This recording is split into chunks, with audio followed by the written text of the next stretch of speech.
Hello everyone. आप सभी का स्वागत है आपके यूट्यूब चैनल ज्ञान गंगा स्टडी सेंटर 02 में। और जैसे कि आप सभी लोग को पता चल चुका है कि वंदरोगा का कल नोटिफिकेशन आ गया है, तो इसीलिए आप लोग की अब मैंने क्लासेस कंटिन्यू कर दी है। तो जैसे कि मेरे पहले से क्लासेस चल रही थी, तो आप मेरे प्लेलिस्ट देख सकते हैं। वंदरोगा की केमिस्ट्री की क्लास भी स्टार्ट की थी मैंने वहाँ पर को, और यहाँ पर को मैंने वंदरोगा की फिजिक्स की क्लास भी स्टार्ट की है। ठीक है, तो इसकी जो पहला पार्ट है उसमें भी देख सकते हैं, काफ़ी बेसिक से आपको मैंने चीज़ें समझाई हैं। और आगे की भी क्लासेस देख सकते हैं, उसमें भी मैंने काफ़ी बेसिक से आपको चीज़ें समझाई हैं। अगर आप लोग की डिमांड है कि आप चाहते हो कि मैं आप लोग को सब चीज़ें बोर्ड पे एक्सप्लेन करूं, तो आप मेरे को कमेंट कर सकते हैं, ताकि मैं आप लोग के लिए बोर्ड में क्लास बना सकूं। अगर आपको यहाँ से समझ में नहीं आता है और आपको बोर्ड में क्लास चाहिए, तो आप मेरे को बता दीजिएगा, आपको मैं मैथ्स की भी क्लास लेके आऊँगा, ताकि आप लोग के लिए सहायता हो सके। चाहे मेरे से जो चीज़ भी मेरे से पॉसिबल हो चाहे होगी, वो मैं आपके लिए करूँगा। तो आप लोग बता दीजिएगा, अपना सजेशन दीजिएगा। अगर आपको ऐसा समझ में आता है तो सही है, अगर आपको नहीं आता है तो मैं आपको ऑन बोर्ड भी पढ़ा सकता हूँ। ठीक है, तो आप अपने सजेशन दे सकते हैं, कमेंट कर सकते हैं, ताकि मेरे को पता चल सके कि आपको किस प्रकार की क्लासेस ज़्यादा पसंद है। बाकी जो भी कोर्स है आपका, इसमें जितने भी आपके क्वेश्चंस बन सकते हैं, जो भी है मतलब ना, कॉन्सेप्ट हो गया प्लस आपके क्वेश्चंस जितने बन सकते हैं, संडे के दिन मैं आपके क्वेश्चंस लेके आऊँगा हर संडे को। और बाकी और दिन हम क्या करेंगे, कॉन्सेप्ट पढ़ेंगे। ठीक है, तो जैसे आप लोग की सहायता के लिए मैं ऐसा कर सकता हूँ कि मॉर्निंग में आपकी नॉर्मल फिजिक्स केमिस्ट्री बायोलॉजी की क्लास डाल दो, और शाम को आपकी मैथ्स डाल दो, ताकि आपकी मैथ्स और साइंस दोनों साथ साथ ही कवर हो सके। अगर आप लोग को मेरी वीडियो अच्छी लगती होगी, तो आप लोग क्या कर सकते हैं, अपने दोस्तों के साथ ज़्यादा से ज़्यादा शेयर कर सकते हैं, ताकि उन लोगों की भी क्या हो पाए, हेल्प हो पाए। और बाकी जो बच्चे नए हैं, तो वो मेरे चैनल को सब्सक्राइब कर सकते हैं, ताकि आगामी वीडियो उनके पास जल्द से जल्द पहुंच सके। तो चलो आज हम force and law of motion का पार्ट सेकंड शुरू करते हैं। इससे पहले पार्ट अगर आप लोग को देखना होगा, तो मैं अपने डिस्क्रिप्शन में पिन भी कर दूंगा, या डिस्क्रिप्शन में डाल दूंगा, आप वहां से देख सकते हैं। ठीक है, तो अब पार्ट शुरू सेकंड को शुरू करते हैं, force and law of motion. ठीक है, सबसे पहले हम देखते हैं इनर्शिया और जड़त्व किसे कहते हैं। इनर्शिया हमारा होता है क्या, property of matter that describes the tendency of an object to resist change in the state of motion. ठीक है, किसी वस्तु का वह गुण जिसके कारण वह किसी भी तरह के बल का विरोध करती है। ठीक है, अब इसका मतलब समझते हैं हम। ठीक है, जैसे मान लो हमारे क्या है, कोई भी एक ऑब्जेक्ट है रखा है, जब तक इसमें हमारा कोई भी एक बल नहीं पड़ेगा, और ये अपने क्या है, रेस्ट पोजीशन में, रुका हुआ अवस्था में। अब ये क्या हो गया, इसमें किसी ने धक्का दिया, तो अब ये क्या हो गया, अब यहाँ से उठ के यहाँ पर को चले गया ना। अब इसने अपनी स्टेट क्या की है, चेंज की है। ठीक है, अपनी जगह क्या की है, चेंज की है। पहले तो रुका हुआ था, अब कुछ समय जैसे धक्का दिया इसमें, तो क्या हो गया, मोशन में आ चुका है। ठीक है, तो एक गति में आ चुका है। तो इसने अपना क्या किया, स्टेट को चेंज किया, अपने गुण को चेंज किया है। ठीक है, तो इसी को हम क्या बोलते हैं, जड़त्व कहते हैं। अगर हमारे कोई भी वस्तु या कोई भी एक ऑब्जेक्ट अपने पोजीशन या स्टेट को चेंज करता है, ठीक है, अपना गुण को चेंज करता है, तो उसे हम क्या कहते हैं, जड़त्व कहते हैं। जैसे हमारा कोई भी ऑब्जेक्ट है, चलते जा रहा है, चलते जा रहा है, चलते जा रहा है, वो तब तक नहीं रुकेगा जब तक उसमें कोई बाहरी फोर्स ना लगे। ठीक है, तो उसी को हम क्या बोलते हैं, जड़त्व। जैसे इसका एक उदाहरण और समझ सकते हैं। जैसे हमारे क्या है, आप लोगों ने देखा होगा, जैसे आप लोग क्या करते हो, बस में ट्रैवल करते हो, और आप लोग क्या हो, बस में खड़े हो। अब जैसे ब्रेक अप्लाई होते, तो आप लोग क्या करते हो, हल्का सा आगे जाके पीछे को आते हो। तो ये भी हमारा क्या है, जड़त्व का एक नियम है। ठीक है, जैसे ब्रेक मारा, तो वैसे आपकी बॉडी क्या हुई, पहले रेस्ट पोजिशन में थी, स्थिर अवस्था में थी, अब उसके बाद वो क्या होती है, हल्के से आगे की ओर शिफ्ट हो जाती है। ठीक है, तो उसे हम कहते हैं, जड़त्व कहते हैं, या इनर्शिया कहते हैं। ठीक है, अब इसके बाद मोस्ट इंपॉर्टेंट टॉपिक है आपका संवेग, मोमेंटम। ठीक है, अब बोलते क्या, it is a product of mass of an object to its velocity. ठीक है, तो ये हमारा क्या होता है, संवेग होता है किसी भी वस्तु के द्रव्यमान और वेग का गुणनफल को हम क्या कहते हैं, संवेग कहते हैं। ठीक है, संवेग हमारा क्या होता है, पी से दर्शाया जाता है। ठीक है, पी हमारा क्या होता है, संवेग। अब अकॉर्डिंग टू हम वो क्या कहेंगे, पी इक्वल टू हमारा क्या होता है, एम इंटू वी। ठीक है, जिसमें हमारा मास क्या होता है, एम क्या होता है, मास। मास मतलब आपका हो गया द्रव्यमान। ठीक है, यहाँ पर मैंने लिख रखा है पूरा। और जो वी है आपका, वी क्या है, वेग है। ठीक है, वेग आपको कोई भी प्रकार का हो सकता है, समाप्तिक वेग भी हो सकता है और प्रारंभिक वेग भी हो सकता है। ठीक है, अब कोई भी एक ऑब्जेक्ट है, इसको रखा है, ठीक है, तो इसका कुछ ना कुछ एक इनिशियल मोमेंटम होगा, उसके बाद ये यहाँ से यहाँ पहुँच गए, और तो इसका कुछ ना कुछ एक फाइनल मोमेंटम होगा। ठीक है, एक प्रारंभिक संवेग होगा, एक समाप्तिक संवेग होगा। ठीक है, और कोई भी ऑब्जेक्ट का अगर प्रारंभिक संवेग होगा तो उसे हम क्या देखेंगे, P equal to M into U. ठीक है, अब v क्यों नहीं दिखाया, u क्यों दिखाया, क्योंकि हमारा प्रारंभिक वेग क्या होता है, u होता है। ठीक है, और जो p फाइनल होगा, ठीक है, संवेग फाइनल, ये क्या हो जाएगा, m इंटू वी। क्यों, v आपका क्या है, अंतिम वेग है। ठीक है, जिसको अगर ये वेग समझ में नहीं आ रहा तो आप लोग मेरी पुरानी वीडियो जाके देख सकते हैं। ठीक है, तो इसमें p हमारा क्या है, देखिए संवेग है, मोमेंटम। m क्या आपका द्रव्यमान है। ठीक है, v क्या आपका वेग है। अब इसके एसआई यूनिट निकालेंगे। ठीक है, एसआई मात्रा के एसआई यूनिट, तो इसके एसआई यूनिट क्या होती है, P equal to M into V. ठीक है, ये तो हमारा क्या है, नॉर्मल सूत्र है। तो पी इक्वल टू, देखो एम के एसआई यूनिट क्या होती है, के जी, और वी की क्या होती है, मीटर पर सेकेंड। तो पी का जो एसआई मात्रक होगा क्या हो जाएगा, के जी मीटर पर सेकेंड। ठीक है, ये हमारा क्या हो जाएगा, एसआई मात्रक किसका हो गया, हमारा मोमेंटम या संवेग का। अब जो ये वाला पॉइंट लिखा है, इस पॉइंट को आप लोग कॉपी में नोट कर लेना, काफ़ी इंपॉर्टेंट पॉइंट है। Momentum is a vector quantity which है बोथ मैग्नीट्यूड एंड डायरेक्शन। ठीक है, अब देखो जो मोमेंटम होता है आपका, ये क्या होती है, वेक्टर क्वांटिटी होती है। ठीक है, जिसमें आपका क्या होता है, बोथ मैग्नीट्यूड एंड डायरेक्शन दोनों होते हैं। ठीक है, तो इसे हम क्या बोलते हैं, मोमेंटम कहते हैं। देखो संवेग एक क्या है, सादिश राशि है, इसमें हमारा क्या होता है, परिमाण होता है और दिशा दोनों होती है। ठीक है, अब कोई भी एक ऑब्जेक्ट है, उसमें क्या कुछ ना कुछ डायरेक्शन होनी चाहिए और कुछ ना कुछ उसका क्या होना चाहिए, मैग्नीट्यूड होना चाहिए। ठीक है, तो उसी को हम कहते हैं वेक्टर क्वांटिटी।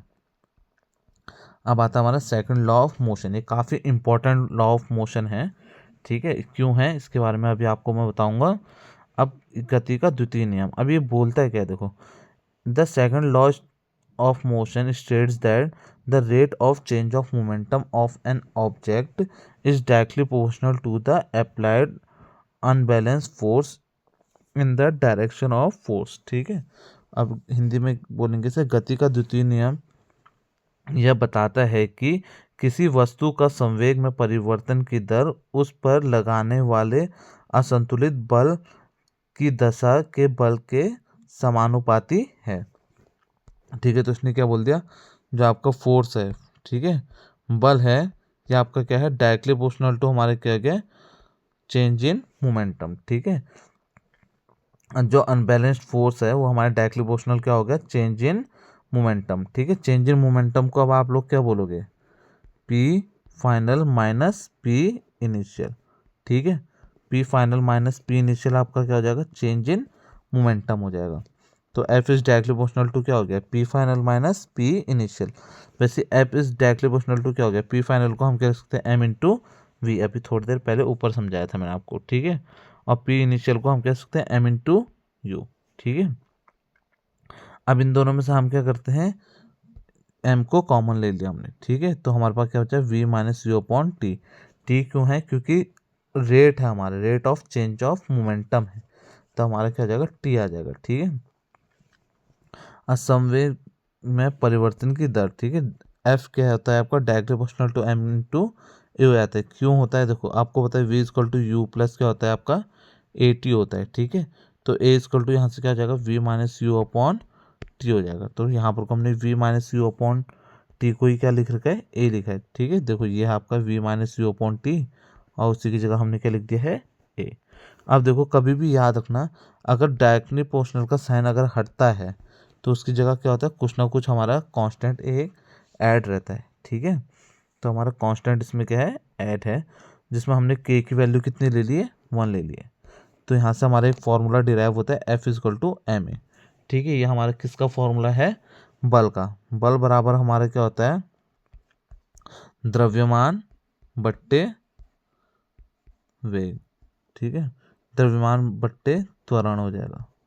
ठीक है, इस बात को ध्यान रखना कि जो फोर्स का फॉर्मूला हमारा डिराइव हो रखा है, हम इतना पढ़ते हैं F equal to M A, तो हमारा कहाँ से डिराइव हो रखा है? इस सेकंड लॉ ऑफ मोशन से डिराइव हुआ है। और सेकंड लॉ ऑफ मोशन क्या बोलता है कि जो भी हमारा बल लग रहा है वो हमारे समानुपाती है किसके? किसके है? संवेग में परिवर्तन के बराबर है। तो इसको आप देख लीजिएगा कि हमारा एक क्वेश्चन यहाँ से क्या अराइज होता है वो मैं बताता हूँ आपको, कि हमारा जो change in rate of momentum है वो किसके बराबर था। ठीक है, तो एक्सटर्नल फोर्स या अनबैलेंस फोर्स आप बोल सकते हो। ठीक है, तो ये आपका क्या हो गया? सेकंड लॉ ऑफ मोशन हो गया। अब इसका ग्राफ है। अब जो वंदरोगा का एग्जाम है इसमें ग्राफ तो काफ़ी सारे पूछे जाएंगे। तो आप देखो, F is directly proportional to क्या होता है? Change in momentum. ठीक है, संवेग में परिवर्तन। अब देखो, मैंने आप लोग को चीज़ समझाई थी, अगर हमारा सामने सामने होता है, डायरेक्टली प्रोपोर्शनल होता है, ठीक है, तो यहाँ पर जितना हमारे पी की वैल्यू बढ़ेगी उतनी हमारी क्या होगी? एफ की वैल्यू बढ़ेगी। तो ओरिजिन से ये क्या हो जाएगा? एक स्ट्रेट लाइन आ जाएगा। ठीक है, अब देखो यहाँ पर को, तो मैंने आपका सेकंड लॉ ऑफ मोशन आज की क्लास में आपका क्या ख़त्म करा? सेकंड लॉ ऑफ मोशन ख़त्म किया, मोमेंटम ख़त्म किया, इनर्शिया ख़त्म किया। ठीक है, तो तीनों चीज़ आज हमने कवर कर ली है। अब इसके बाद हम थोड़ा रिवीजन करते हैं। रिवीजन भी करना आपका क्या है? काफ़ी ज़रूरी है। अगर आप रिवाइज नहीं करोगे तो पीछे की चीज़ें आप क्या हो जाओगे? भूलते रह जाओगे। ठीक है, तो अब रिवीजन देखते हैं हम हल्का फुल्का। देखो, गति के 3 नियम। ठीक है, डिवीजन में हमने सबसे पहले लिया गति के 3 नियम। ठीक है, इक्वेशन 3 इक्वेशन ऑफ मोशन। सबसे पहले आपका क्या है? v equal to U plus A T. इसमें v क्या आपका? समाप्तिक वेग, u क्या आपका? प्रारंभिक वेग, मतलब v है आपका फाइनल वेलोसिटी, u है इनिशियल वेलोसिटी, a आपका एक्सलेशन या त्वरण कहेंगे, और t आपको पता है समय होता है। ठीक है, दूसरी इक्वेशन होती है आपकी s equal to U T plus half A T square. ठीक है, इसमें s क्या हो जाएगा? डिस्टेंस या डिस्प्लेसमेंट। u आपको पता है प्रारंभिक वेग है, इनिशियल वेलोसिटी, और t क्या आपका? टाइम। a क्या हो गया आपका? त्वरण। ठीक है, एक्सलरेशन हो जाएगा। और तीसरा फॉर्मूला होता है आपका V square equal to U square plus 2as। ठीक है, तो आपका क्या हो गया? तीसरी इक्वेशन ऑफ मोशन हो गई है। ठीक है, तो तीन हमने इक्वेशन ऑफ मोशन हमने रिवाइज कर लिए, क्या पता ऑब्जेक्टिव टाइम में आ जाए कि निम्न में से कौन सी इक्वेशन अब आपकी उसकी नहीं है? किसकी नहीं है? गति की नियम नहीं है। ठीक है, तो ये तीन इक्वेशन आपको अच्छे से याद रखनी। पहली तो है v equal to U plus A T, दूसरी है s equal to U T plus half A T square, तीसरी है v square equal to U square plus 2as। ठीक है, अब हम कुछ फॉर्मूले याद रिवाइज कर लेते हैं। अब सबसे पहले अभी हमने पढ़ रखा संवेग। संवेग का क्या होता है? p equal to M into V है। ठीक है, दूसरा है हमारा फोर्स का। फोर्स का क्या है आपका? F equal to M into a. इससे पहले मैंने आपको बताया था जो सेकंड लॉ ऑफ मोशन है उसने हमारा यही फॉर्मूला हमारे क्या कर रखा है? डिराइव किया है। इसकी ऐसा यूनिट आपकी क्या होती है? फोर्स की न्यूटन होती है। इसके बाद था आपका speed. Speed is equal to क्या होता है आपका? Distance upon time. तो आपका क्या हो जाएगा? S upon T. ठीक है, ऐसा यूनिट क्या हो जाएगा? मीटर पर सेकेंड। ठीक है, तो ये आपका क्या होगा? स्पीड की ऐसा यूनिट। उसके बाद आता है वेलोसिटी। वेलोसिटी को हम क्या बोलते हैं? वेग। ठीक है, वेलोसिटी क्या होता है? Displacement upon time. तो ऐसा यूनिट क्या हो जाएगी इसकी? मीटर पर सेकेंड। ठीक है, और इसके बाद आता है आपका एक्सलरेशन। ठीक है, एक्सलरेशन को हम क्या बोलते हैं? त्वरण कहते हैं। त्वरण का सूत्र क्या होता है? Velocity upon time. तो वेग अपॉन क्या हो जाएगा? समय। ठीक है, तो ऐसा यूनिट क्या हो जाएगी इसकी? मीटर पर सेकंड स्क्वायर। ठीक है, तो ये आप लोग की आज पार्ट सेकंड ख़त्म थी। इसके बाद जो अगला पार्ट आएगा पार्ट 3 आएगा, उसमें हमारा क्या होगा? थर्ड लॉ ऑफ मुख्य इक्वेशन और कंजर्वेशन ऑफ एनर्जी, ये सब चीज़ें आएंगी। ठीक है, वो भी काफ़ी इंपॉर्टेंट क्लास होगी आपके लिए। जो भी भाई लोग, मेरे भाई और बहन वंदरोगा की तैयारी कर रहे हैं, थोड़ा आप लोग को एक कंटेंट प्रोवाइड करवाऊंगा। जैसे भी होगा, जितना भी होगा मेरे पास, मैं उतना आपको कंटेंट प्रोवाइड कराने की पूरी कोशिश करूंगा। ठीक है। अगर आप लोग को मेरी ये इस तरीके से वीडियो समझ में नहीं आती है, आप लोग चाहते हो कि मैं आपको बोर्ड में पढ़ाऊँ, बोर्ड में क्लासेस लूँ और आपकी लाइव क्लासेस लूँ, तो आप लोग मेरे को, या तो आप मेरे को कमेंट कर सकते हैं, ठीक है, कमेंट के थ्रू बता सकते हैं। ठीक है, तो आप कमेंट कर दीजिएगा ताकि मैं आप लोग के क्वेरीज ले सकूं। तो अगर आपको मेरी वीडियो पसंद आई होगी तो आप लोग क्या कर सकते हैं, अपने दोस्तों को शेयर कर सकते हैं, और जो भी नया बच्चा आ रखा है वो चैनल को क्या कर सकता है, सब्सक्राइब कर सकता है, ताकि आगामी जो भी आपकी भर्ती आएंगे उसमें आपको मेरा चैनल हेल्पफुल ही मिलेगा। ठीक है, तो आज आपको मैंने काफ़ी इंपॉर्टेंट चीज़ें बता रखी है, तो इस चीज़ों को ध्यान में रखना। और वीडियो को देखने के लिए आपका बहुत बहुत धन्यवाद। Thanks for watching.